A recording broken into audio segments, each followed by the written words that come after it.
Como siempre tenemos al ingeniero Ramón Albuquerque y hay temas que se quedan. Yo quiero decir que el nombre que él tiene allá de la Z los domingos, yo creo que debemos trasladarlo para acá. Habla el sabio. Habla el sabio, claro. No, sí. Nos dice a José y a mí, nos dicen a alguien, dice, pero ven acá. Y es verdad que él sabe tanto. Digo, y no, lo que pasa es que se ha pasado la vida estudiando.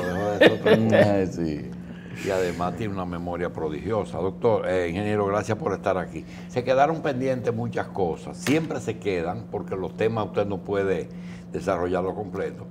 Pero yo creo que el tema debe de ser algo que te dicen, si la energía alternativa es tan barata, ¿cuál es el obstáculo?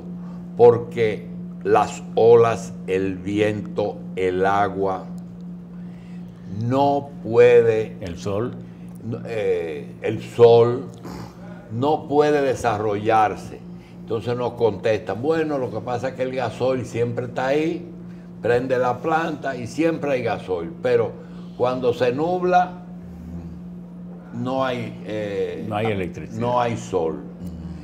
Bueno, pero ¿y por qué no lo acumulan? Entonces de eso es que nos va a hablar el ingeniero Albuquerque. Aunque tenemos este pendiente del grafeno que usted tentó a la humanidad con ese tema. Sí.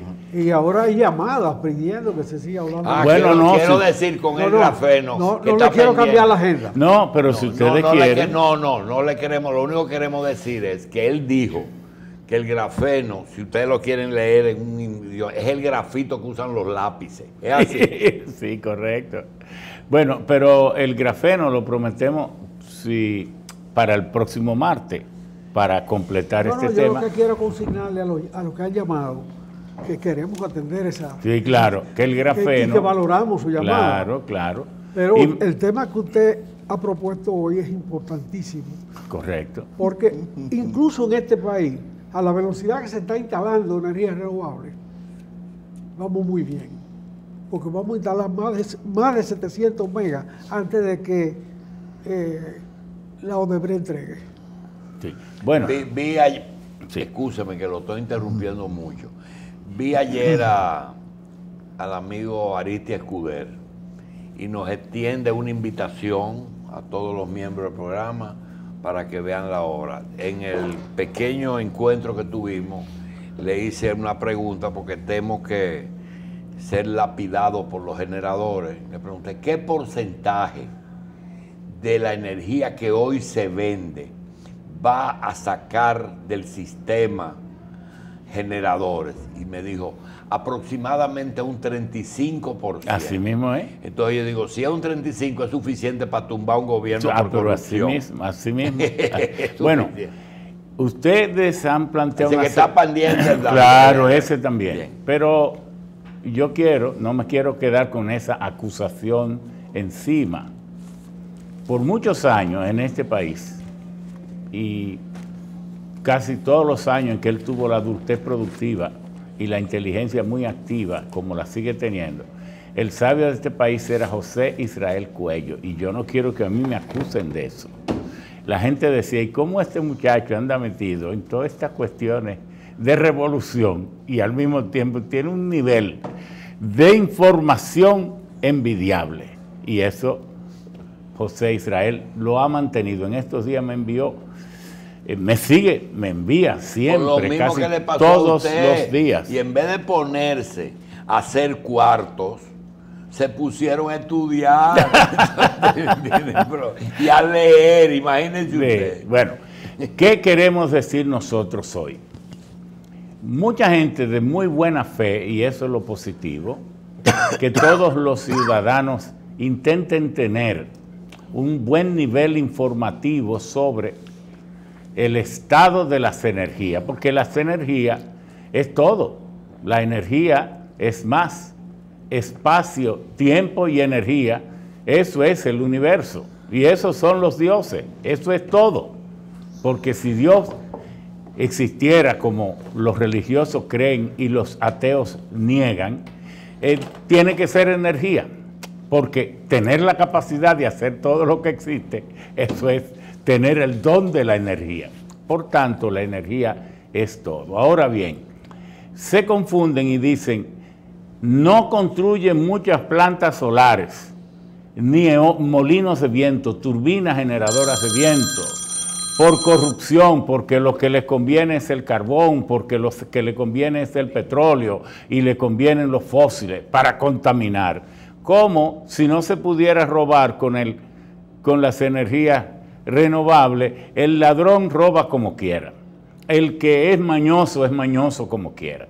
Entonces, es una cuestión que merece ser explicada. ¿Qué es lo que pasa?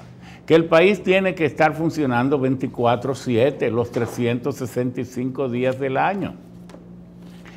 Como decía don Julito, esté nublado, esté lloviendo, esté claro, sea de noche, en medio de los ciclones, y como quiera, aspiramos que nuestra sociedad esté siempre activa, funcionando. No se puede apagar el país de noche, ni se puede apagar en una temporada ciclónica, ni se puede apagar cada vez que se nuble.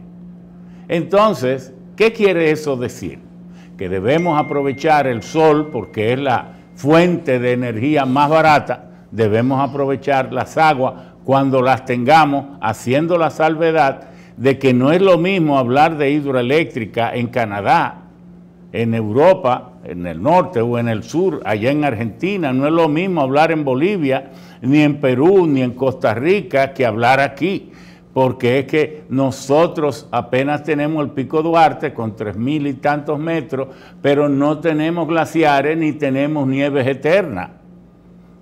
¿Qué quiere esto decir? Que nuestros ríos solo se nutren cuando llueve.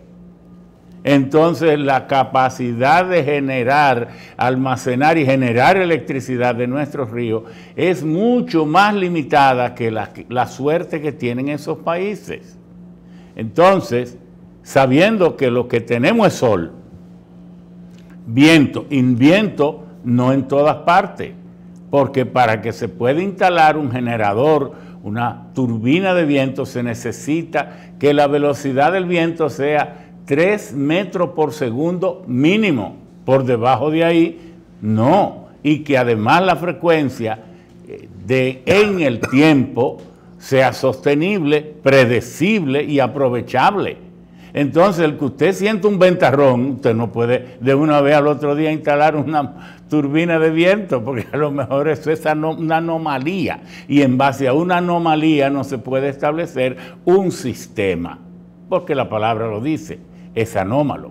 Entonces, ¿qué es lo que ha ocurrido que se dijo aquí en este programa, en la revista 110? No creo que se haya dicho en ningún otro, lo dijimos nosotros aquí, este equipo, en las cápsulas de energía. Dijimos que en noviembre se había instalado en Australia del Sur un fenómeno, una mega baterías de 100 megavatios.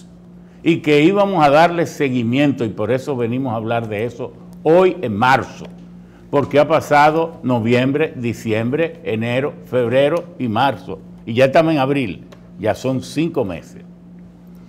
Esas megabaterías las instaló Elon Musk, el presidente de Tesla, que también es australiano, y uno de los zares del Silicon Valley y de las altas tecnologías. Entonces él ha desarrollado para sus autos eléctricos Tesla las baterías de iones de litio. Y está trabajando también en las baterías de grafeno, que de eso vamos a hablar más adelante. Entonces, él llamó al gobernador de Australia del Sur, Whistled, y le dijo, mira, instalaría yo allá 100 megavatios para corregir los terribles apagones de mi región. ¿Y qué es lo que ocurre en Australia del Sur? Que tienen una altísima capacidad de plantas solares y de plantas eólicas. No es que les falte planta para generar electricidad, tienen incluso más de la cuenta, pero tienen apagones. ¿Y por qué? Mire qué buen ejemplo ese.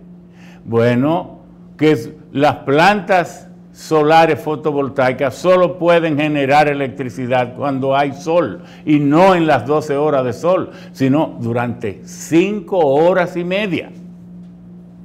Por ejemplo, Punta Catalina va a generar el 35%, como dijo don Julito, que le dijo Escuder, pero que eso es fácil de calcular. Son 700 megavatios, 700.000 megavatios, kilos, 700 megavatios, multiplíquelo por 24, eso le da la cantidad de kilos que va a generar por día, multiplíquelo por 365 días y le va a dar que esa planta Punta Catalina va a generar 3.300 gigas o 3.300 millones de kilos.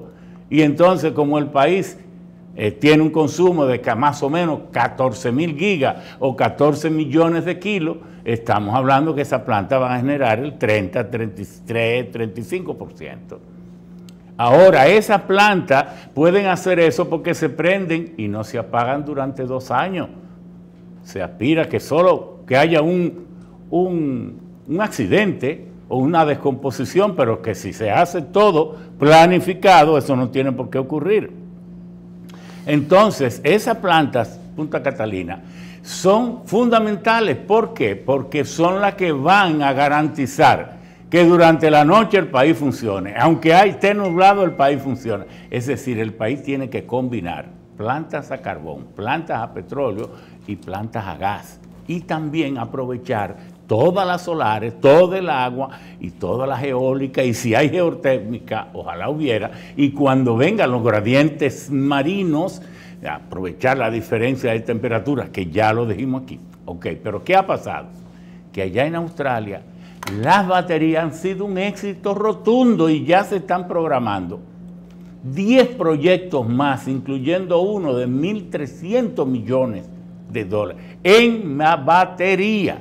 ¿Y qué significa eso para la República Dominicana?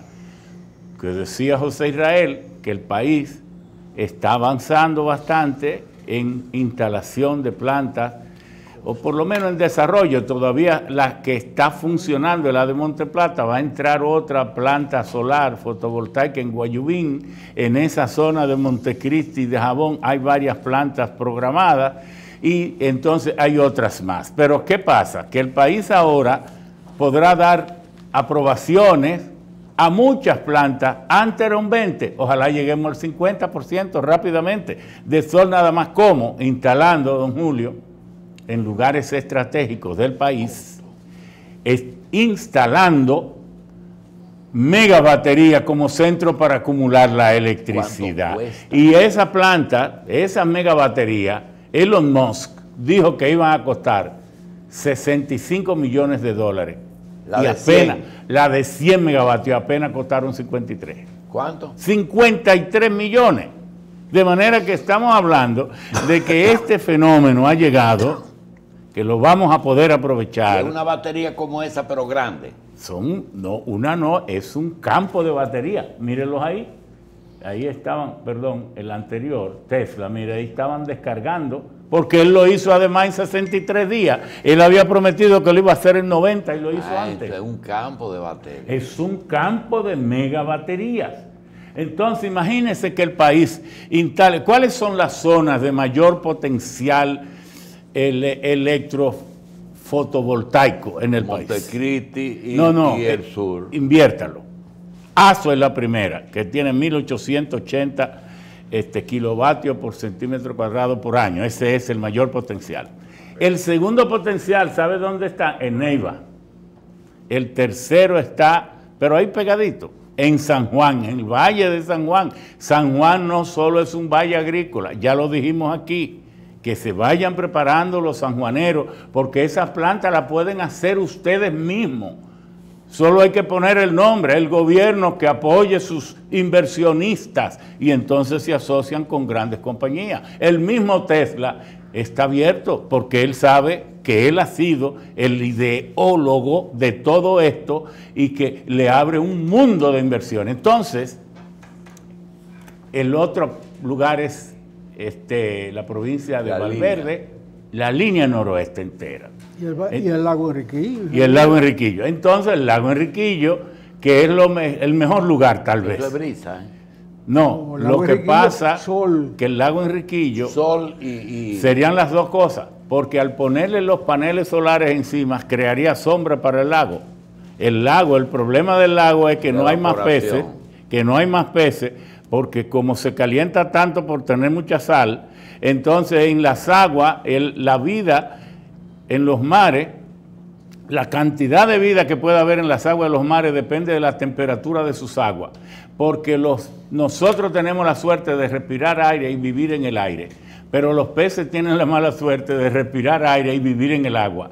Entonces el pez con las agallas tiene que sacarle el aire que hay en el agua, y si la temperatura es muy alta, casi no hay aire. y ahí no hay profundidad. Entonces, pero si usted le crea sombra, entonces va a haber mucho aire. Esto vale para la agricultura también. Exactamente. Debajo de esos paneles se puede sembrar lo que sea adecuado sembrar. Lo que sea adecuado para la sembrar. temperatura que va a variar. Exacto. Entonces, Como invernadero. yo Como creo invernadero. que el gran aporte que hacemos nosotros aquí en Revista 110 es decirle al país, mire, yo me siento optimista con el tema de la energía. La gente se aterra al decir, bueno, se está acabando el petróleo.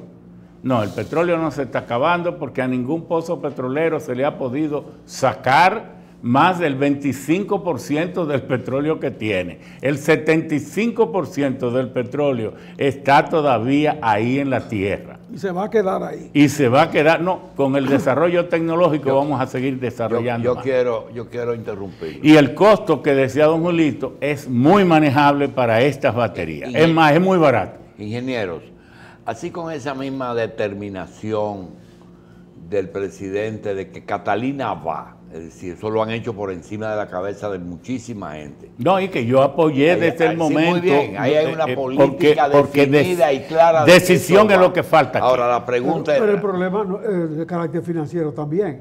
Este país sufriría un infarto financiero insostenible Claro. si esa inversión se anula. Se anula, Sí, claro. pero también Uno hay puede decir, eso no expectativas. se debe. Un miembro de la comisión nos dijo que él la ve bien, pero que está esperando tres cosas. Dos de ellas son la estabilidad de que no haya apagones y lo segundo es de que el precio baje considerablemente. No, nosotros estamos esperando, y lo hemos dicho aquí, don Julito, y usted mismo lo ha dicho varias veces, y aún no estando yo, he oído que usted lo ha dicho, que es lo que usted más exige, se lo recuerdo. Reducir las pérdidas, porque mientras más energía generen Punta Catalina, Más si no reducimos ese 30%, a un 20, a un 18, lo que estamos haciendo es una maravillosa inversión. Ahora, la pregunta era, política de Estado frente a esas alternativas. Petróleo va a haber muchos años. Carbón está Gas ahí. natural. Las otras. El carbón es inagotable. ¿En qué nos metemos? Los bichini están en eólica. ¿En qué nos metemos? ¿En batería? ¿En petróleo? Bueno, ¿En no, qué? ¿Cuál es la política? Porque hay que hacer un país para el futuro, no El es para plan que estamos diciendo es que con el éxito que están demostrando, si Carlito se mete, como él sabe, y se busca, ha sido exitosa o las megabaterías de Elon Musk de Australia, y le va a salir ahí. Ya le está diciendo que ha sido tan exitoso que incluso están quebrando las plantas generadoras de electricidad en base a gas, porque allá tenían muchas plantas de esas para que cuando había problemas de suministro, antes de los apagones empezaran las plantas a gas a funcionar. Bueno, esas baterías ahora van anulando las plantas a gas como de emergencia y eso hace que sea muy seguro. Entonces, el plan debe ser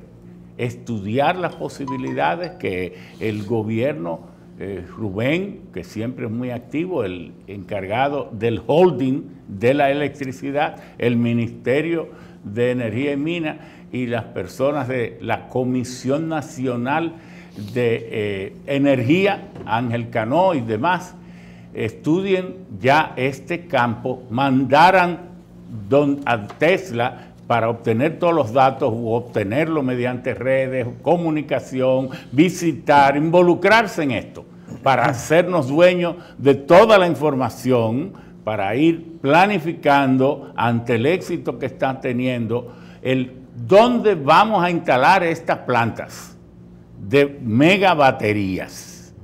¿Para qué? Pero la inversión es minúscula. Minúscula. 300, con 250, 300 millones, que eso es tontería, nos podemos instalar fácilmente 400, 500 megavatios de almacenamiento. No, pero con los precios actuales de la energía como lo tenemos, aún si esa batería se gastara, su vida útil fuera corta y hubiese que renovarla cada cierto tiempo, nos saldría barato, porque es más barato que lo que nos está costando hoy en día. Claro, entonces... Amortizar 53 millones de dólares es una tontería con esa capacidad. Y esa fue la primera de prueba. Exacto. A lo mejor terminarán en pero 40. Pero eso está en el nivel de la inversión privada. Claro, entonces... Aquí hay ferretería que tiene 53 millones de dólares.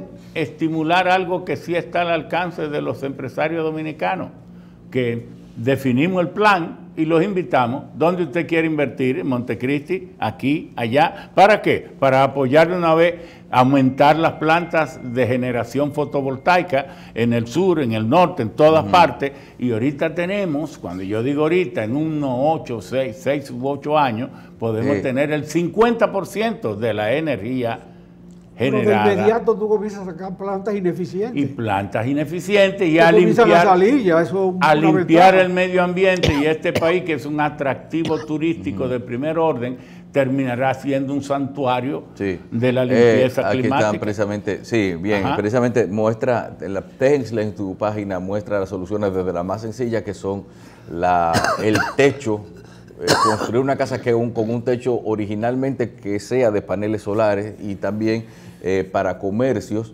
Incluso hay una solución planteada de energía eléctrica para un hospital de niños en Puerto Rico, que todavía tiene muchísimas dificultades. Sí, pero ahí hay de cómo esa megabatería se ha ganado 650 millones de dólares en lo que va funcionando. Bueno, República Dominicana ya debe despertar. Yo sé que muchos de sus funcionarios del área energética están conscientes de estas cosas que están pasando, pero es toda la sociedad que debe enterarse, que debe estar informada.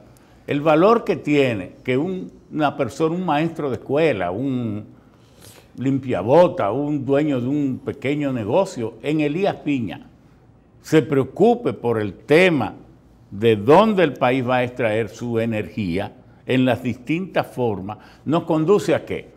Nos conduce a tener una mayor sensibilidad por el cuidado del bosque, porque la gente ve entonces Haití, lo han quemado todo. Entonces a lo mejor van a tener el cuidado de no talar, de no hacer daño a la naturaleza, a los recursos naturales, y entonces a plantearse que el país debe tener formas más convenientes a su desarrollo económico y a la sostenibilidad de su biodiversidad para obtener la energía que necesita para el desarrollo diario de la sociedad. Y yo entiendo que la preocupación también porque el país no instale más plantas a carbón nace de una inquietud.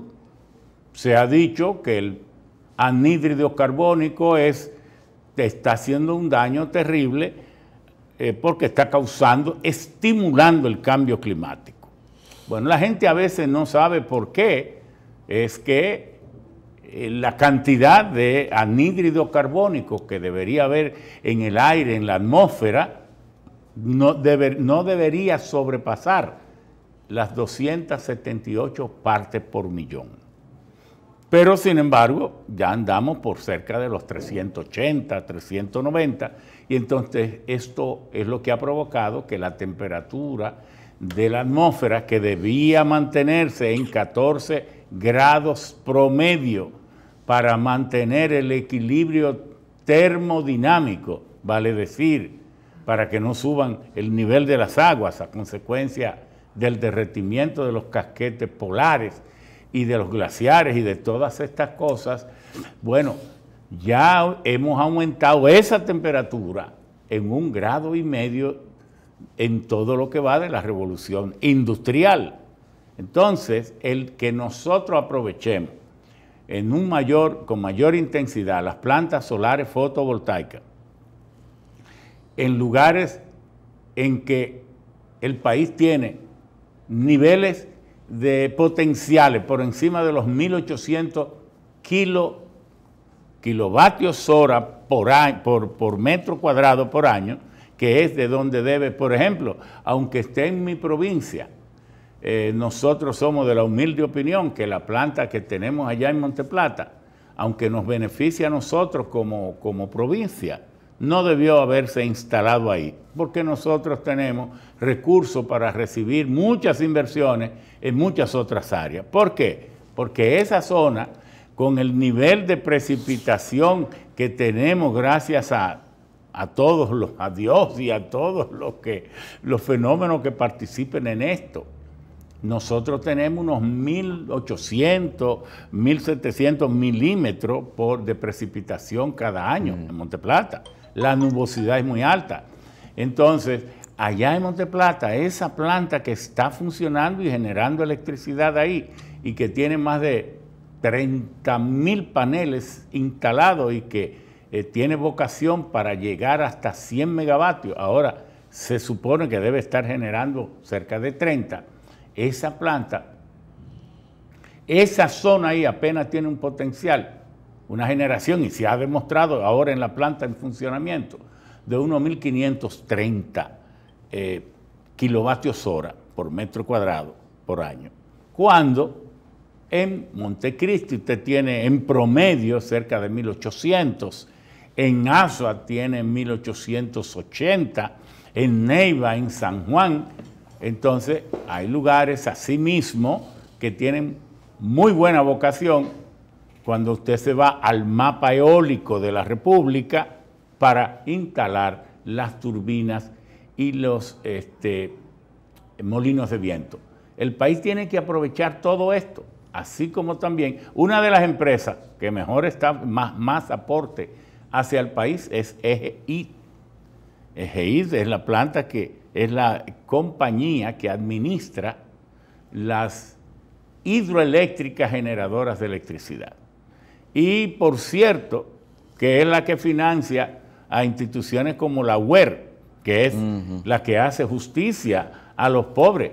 Toda esa planta yo tengo la honra de haber sido quien las concibiera, y fui una noche, me puse en mi casa, dije, el país debe tener una ley general de electricidad. Como tú sabes, José Israel, habían circulado 3, 4 versiones sobre proyectos para una ley eléctrica, no se aprobaban. Nosotros tomamos la determinación en el año 2000, dije, el país va a tener una ley de electricidad.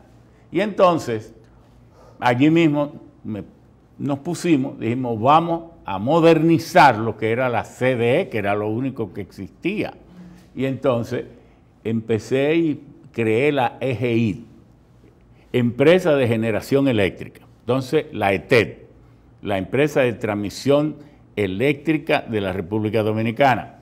Ha seguido, entonces, me acordé entonces, a la CDE la convertimos en CDEE, para que fuera la Corporación Dominicana de Empresas Eléctricas Estatales, el holding. Entonces, cuando había terminado con la sede y todo eso, dije, ¿y quién le va a poner los pequeños tendidos, postes de luz y lámparas a los pobres de los campos y de las zonas suburbanas? ¿Quién? Porque estas empresas que van a estar en manos privadas, esa era la idea entonces, no se van a ocupar de eso porque eso no les es rentable. Entonces dije, déjame crear la unidad de electrificación rural y suburbana. Y así fue que lo incluimos. Terminé como a las 6 de la mañana, y entonces llamé a César Sánchez, que era el administrador de la CDE entonces, en el 2000. Le dije, mira, te voy a enviar por correo electrónico el esquema que he hecho para transformar el sector eléctrico. Si estás de acuerdo, llámame, porque si tú estás de acuerdo, voy a aprobar eso en primera lectura hoy, porque lo voy a incluir en la ley y hoy mismo voy a hacer la propuesta. Entonces, él me llamó y me dijo, sí, está bastante bien. Bueno, incluimos todo eso y así nacieron esas empresas, de un esfuerzo de conciencia de que lo que el país necesita tiene que hacerse, no hay para qué andar posponiéndonos. Entonces nosotros entendemos que el sector eléctrico debe ser atendido y que el sector eléctrico es el punto más débil que tiene el organismo, el cuerpo social de la República Dominicana. Sin electricidad no puede haber desarrollo. Ingeniero, ¿todavía la energía hídrica puede ser aún más aprovechada aquí? Claro que sí. Yo sé, bueno, aquí vamos a tener la presa de Monte Grande, pero, pero todavía... Aquí se ha improvisado mucho, Carlos, con eso. Hace muchos años Marcelo Jorge planteó, hace tantos años como 60 años, 50 años, planteó la necesidad de una determinación del potencial hidroeléctrico teórico total del país y hasta de la isla. Se ha dicho que es como 2.200 sí, bueno, pero eso es una apreciación. Sí. Él planteó el trabajo sistemático de establecerlo.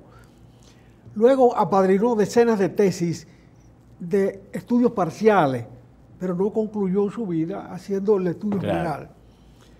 Carlos Zuli Bonelli, que también tiene mucha vocación, trabajó en el IDRI muchos años, está muy débil, ha trabajado muchísimo identificando cuencas utilizables y así por el estilo, pero no se ha hecho un trabajo de base sobre el potencial hidroeléctrico teórico total del país. Pero EGI tiene, porque ya lo conversé con ellos sí tienen un plan de expansión y creo que les oí hablar de 200 megavatios de pequeñas, porque aquí hay que hablar. Y la misma UER ha hecho muchas micro y pequeñas, entonces el país tiene que hablar de micro, pequeñas y medianas, sí, porque ya grande, Monte Grande es una planta, es una obra fundamentalmente para irrigación, sí, acumulación de agua y crear una infraestructura para el desarrollo agrícola, que va a ser extraordinario, y también para el control de avenidas. Pero hay comunidades que hoy y que por muchas décadas han estado sometidas a ser asoladas de vez en cuando por el desbordamiento, pero EGI tiene este programa y el Ministerio de Planificación tiene total razón, José Israel, y Desarrollo debe intervenir en esto para que el país tenga una vez por todas un plan maestro de aprovechamiento de las grandes cuencas, de las cuencas medianas y de las pequeñas cuencas que tiene, todo país debe tenerlo para saber cómo los aprovecha. Todo movimiento de agua puede producir energía. Claro que sí. En los canales de riego es perfectamente posible colocar cada 100 metros, cada 50 metros, un pequeño generador y un acumulador ocasional. Claro, claro. Pero el país tiene que estar. Ahora, ¿qué es lo que ha pasado últimamente? Volviendo al gran tema. Bueno, que la llegada de Trump al poder, uno quisiera decir otra cosa, porque un trompezón de la historia. Ha sido un trompezón. ¿Por qué? Trompezón de la historia. Porque lo que debió haber planteado China, sin embargo, lo ha planteado Estados Unidos, porque Trump ha querido fortalecer a los productores de carbón y ha querido y dio la autorización para que se abran y para que Estados Unidos aumente la utilización de carbón en la generación de electricidad y en la producción de acero, retome las grandes altos hornos y acería que Estados Unidos había enviado a otras naciones o invertía para que fueran otros los que se tragaran primero que ellos la contaminación, porque a final de cuentas todas las aguas se comunican y lo que usted inyecta como contaminación en el río Jaina, a final de cuentas todos los mares se unen. Lo que usted inyecta en la atmósfera en una parte, por pequeño que seamos nosotros, a final de cuentas se riega en toda la atmósfera, porque eso es lo que son los huracanes, son el instrumento y las corrientes de viento y las tormentas y todo eso, de mezcla que tiene la atmósfera para estabilizar tanto en todas sus variables termodinámicas. Pero Trump, lo que debió haber hecho China, lo hizo Estados Unidos. China tiene la mitad de la reserva de carbón del mundo entero. la mitad de las reservas de carbono del mundo entero. Estados Unidos tiene unas grandes reservas, pero muy lejos de China. Pero además, el gran desarrollo de las altas tecnologías se suponía que era Estados Unidos. En China lo que estaba haciendo es que, como hacer un panel solar o una pequeña microturbina, es mano de obra, puede ser mano de obra intensiva, o pues pueden aprovechar exenciones impositivas, etcétera, todo eso. Empresas norteamericanas que son las que dominan, las del Silicon Valley, las que manejan el 70% de la producción de semiconductores en el mundo entero, bueno, pues la llevaban a China y entonces en China se hacía lo manual, pero lo de la inteligencia y la tecnología y el dominio y la propiedad se supone que estaba en Estados Unidos. Entonces el país que era el líder en materia del cuidado del medio ambiente y de las tecnologías limpias, lo que ha venido a plantear es volver al carbón. Entonces, ¿qué ha provocado esto? Que Estados Unidos va a tener por 4 años una desaceleración en el crecimiento de las tecnologías limpias. Pero por ahí es que sigue el mundo, porque se desconectó. Estados Unidos se desenganchó sus vagones, pero el tren sigue. ¿Y quiénes son ahora los que lideran el tren? China, Rusia, Europa, países que contaminan más que Estados Unidos, porque usted oye a Francia hablar, líder, allá fue que se celebraron las grandes reuniones de París, el COP21, COP22, el del 23 fue en Marrakech y todo esto, pero Francia todavía produce el 75% de su electricidad a partir de nuclear, de fuente nuclear. Italia es también uno de los líderes del vacío, el espacio que dejó libre Estados Unidos, pero Italia está produciendo el 82% de su electricidad, lo produce de nuclear, de carbón y de petróleo y de gas. Alemania por igual, las minas de carbón de Alemania son fabulosas, el país que está más avanzado en materia de energía, por lo menos solar y eólica, es España, que está entre un 26 y un 27% que lo está produciendo en esto. Entonces, Estados Unidos debe advertir eso, que se está quedando muy atrás, y China está avanzando enormemente. Ya declaró que el 10% de sus autos van a ser eléctricos. Otros países en Europa han dicho que a partir del 40 todos van a ser eléctricos. Entonces, ¿qué va a pasar? Ya antes el país líder en la fabricación de automóviles era Estados Unidos. Bueno, ahora es China. ¿Por qué? Porque el mundo produce 96 millones de automotores cada año y China está produciendo 30 millones y Estados Unidos se ha quedado atrás con 12, 13 millones. Entonces, pensamos y hablamos tanto de Estados Unidos porque es nuestro vecino, nuestro hermano mayor, y quisiéramos que el liderazgo tecnológico estuviera en nuestro continente. Donde reside Estados Unidos, allá reside la cabeza de la humanidad. Claro. No cabe la menor duda. Claro, claro. Entonces es una lástima ese desfasamiento que se ha producido en la política con respecto al conocimiento. Exactamente. Eso afecta a la humanidad entera. Eso afecta a toda la humanidad. Entonces, de eso que estamos hablando, mucha gente cree que es que uno está en contra de Trump. No, es que no puede ser lo que está ocurriendo. El mundo gira hacia un mundo de energía limpia. El mundo, ¿por qué? Porque el sol en 1 hora nos da toda la energía que producen todas las plantas eléctricas del mundo, instaladas en la Tierra. La electricidad que producen todas esas plantas en 1 año, nos la envía el sol. No, pero además el sol es una fuente permanente de energía que no se ha utilizado. Claro. Salvo en la fotosíntesis, en el proceso vegetal, claro. de la renovación vegetal, claro, que es un fenómeno ajeno al hombre, al contrario, deteriorado por el hombre. Claro. Salvo en eso, el sol ha sido subutilizado por la humanidad. Claro, y es la fuente de energía fundamental que tenemos. Entonces, yo pienso que República Dominicana puede marchar mucho mejor de como lo está haciendo en su diversificación de la matriz energética, en este caso eléctrica específicamente, y avanzar más, que aquí no se queme un árbol ni se tumbe un árbol, de que para generar la energía que necesita una masa de pobres que devastan la naturaleza por pobreza, porque la misma pobreza de este país, bien conducido, puede, si no eliminarla, dejarla como un punto residual.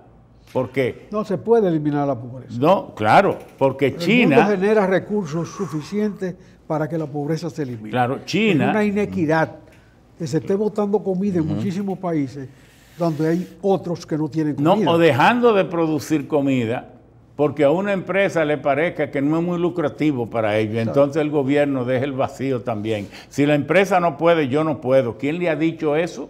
Si China, la gran demostración de China, y por eso hay que hablar tanto de ello, es que ha sido en 40 años que un Estado, un gobierno responsable, cortándole la cabeza a los corruptos y mañosos, dijo nos vamos a desarrollar. Y a los políticos locos e irresponsables. Está claro. Porque ahí hubo dos espasmos de desorganización.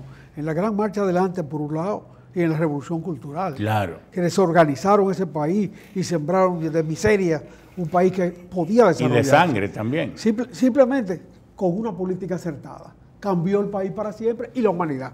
Deng Xiaoping, nunca tendremos nosotros cómo pagar a la mente de este hombre. Sí, señor. Una nación, dos sistemas. Que controle el Partido Comunista, pero que la producción de riqueza sea mediante la libre iniciativa, el libre pensamiento, la libre empresa y la genialidad de los pueblos, desde el artesano hasta la gran empresa. Pero el 80% de las empresas en China son del Estado. Pero por eso han sacado en los últimos 10 años 700 millones de personas de la pobreza. Porque son del Estado. O sea, ha construido una Europa occidental allá. Esa es más o menos la población de Europa occidental, claro, en 40 años. En 40 años. Es un acontecimiento. Es un acontecimiento. Y entonces, el 60% de los condenados a muerte por corrupción también están en China. Entonces, sí se puede. Fue un crimen que el Estado tuviera que desguazar, regalar, patear esas empresas que Trujillo y sus familiares crearon masacrando al pueblo, cuando un dictador las creó y entonces un fuñío demócrata no tuvo talento para relanzarla, reconstruirla, multiplicarla y fortalecerla. Con el pretexto de que una empresa eran manejadas mientras más empresas estatales hubiera, había más posibilidad de corrupción, pero era más fácil en términos económicos, más rentable enfrentar la corrupción en esas empresas que venderlas. Y de hecho las comunidades donde estaban emplazadas son ahora mismo focos de pobreza, porque a veces en alguna era la única fuente de empleo. San Pedro de Macorís, porque entonces se le vendió la idea de la zona franca y también luego vinieron y quebraron la zona franca. Una comunidad que demostró al país su inmenso talento, no solo en el deporte, sino en la cultura, en todo. San Pedro de Macorís, usted buscaba, y de cada 10 intelectuales en República Dominicana, por lo menos 5 eran de San Pedro de Macorís. Entonces, así asolarla por una decisión. Todos esos ingenios eran 12 ingenios que había en manos del Estado cuando se ajustició Trujillo. No hay explicación cómo puede ser que un Estado sea tan incapaz de no poder rescatar una empresa. Y ahora, en medio de la nariz, y entonces que tengan esa persona como el gran intelectual del país. Ay, Dios mío. Intelectual de las tinieblas. Bueno. Sabe mucho de todo lo que no sirva. Sabe mucho de todo lo que no sirva para producir. No, pero evidentemente era posible mantener las empresas. El Banco de Reserva sobrevivió a eso. Y si había una pieza apreciable para todos fue ese. Y el propio Banco Central, Pero que no ha sido un y el desastre. propio Banco Central es un ejemplo Claro. de estabilidad de la moneda. Claro, Sí, sí. que ha hecho su trabajo mal o bien, lo ha hecho. No, pero, óyeme, mantener la estabilidad de la moneda desde el 47 hasta hoy, en que solamente se ha llegado de 1 a 50, es una obra Es una obra. extraordinaria. El resto de los países le quita 3-0 No, y le quita entonces, 3-0 a y cada entonces José Israel, y en los años que más prosperidad ha tenido ha sido cuando se devaluó la moneda, lo que quiere decir que aquel mito de la moneda a la paridad nunca correspondió a la verdad. No, eso es un absurdo. Es un absurdo porque el valor real va variando, pero el manejo de la emisión también Por hace eso, que varíe. claro, por eso yo nunca estoy de acuerdo, y lo digo con toda, no me importa lo que digan, de que se venda Punta Catalina. Bueno, Nunca estaré de acuerdo con que se continúe este proceso de privatización de la energía. Hay cuestiones que son estratégicas y que el Estado está obligado a ser honesto y a ser eficiente y administrar las cosas bien. ¿Por qué? Porque el sector privado no hay que culparlo. El sector privado nace donde hay posibilidades adecuadas de lucro. Del que tiene que estar presente en todos los espacios de la sociedad es el Estado. bien. Ingeniero, hace un momento usted hablaba de la producción de energía y también de la producción de alimentos. Y me viene a la mente qué rápido se pasó la fiebre del biodiesel, que decían que iba a ser un riesgo de que se dedicaran zonas de cultivo de alimentos a cultivar lo que finalmente se necesitaba para desde que se combustible. habló de eso, Fidel Castro escribió un artículo, yo no sé, Israel, sé que sí, cuando Fidel Castro dijo, si siguen hablando de producir combustible a partir de los alimentos, la hambruna del mundo se multiplicará, porque las empresas encontrarán infinitamente más lucrativo producir combustible que producir comida. Y eso, Estados Unidos, En Brasil ha sido devastador. devastador, para la Amazonía, para la biodiversidad y para las personas y para el clima. Brasil, que tiene el 20% del agua dulce del planeta. Entonces, además de que Estados Unidos solo pudiera producir, el mundo produce como 560 millones de toneladas de maíz. Y Estados Unidos solo produce la mitad, casi la mitad. Y una gran parte de este maíz, que antes era dedicado en su totalidad a la alimentación humana, no importa en qué país, bueno, ya está destinada a la producción industrial de combustible y de otros tipos de productos. Nosotros entendemos que eso no hace falta. Por eso lo que queríamos decir hace un ratito, cuando empezamos, el mundo transita ahora un camino afortunadamente muy promisorio en materia de energía. Y podrá el mundo, según va el desarrollo tecnológico, confiar en las energías limpias cada vez más.